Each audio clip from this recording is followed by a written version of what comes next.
যাওয়া উচিত বলে মনে করি, কারণ কলকাতায় মেট্রো একটা গর্বের বিষয়। আমি আশা করব উনি যাবেন, ইনভাইটেশন পেয়েছেন। কিন্তু বিগত দিনে দুবার আমি দেখেছি যে বিরোধী দলনা থেকে ডাকলে ওনার অস্বস্তি হয়। কিন্তু আমি মনে করি রাজ্যের উন্নয়নের স্বার্থে প্রত্যেক দিন রাজনীতি না করাই ভালো।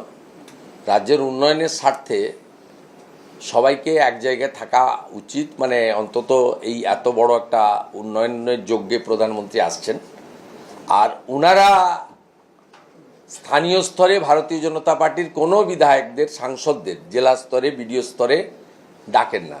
সর্বক্ষেত্রে রাজনীতি এবং সংবিধানের যে পরিভাষা for the people, by the people, of the people, Mamata Banerjee change করে দিয়েছেন। For the party, by the party, of the party. তিনি প্রধানমন্ত্রীকে মনে করেন বিজেপির নেতা, তিনি বিরোধী দলনেতাকে মনে করেন বিজেপির এমএলএ। এর বাইরে তিনি বেরোতে পারেননি, এটাই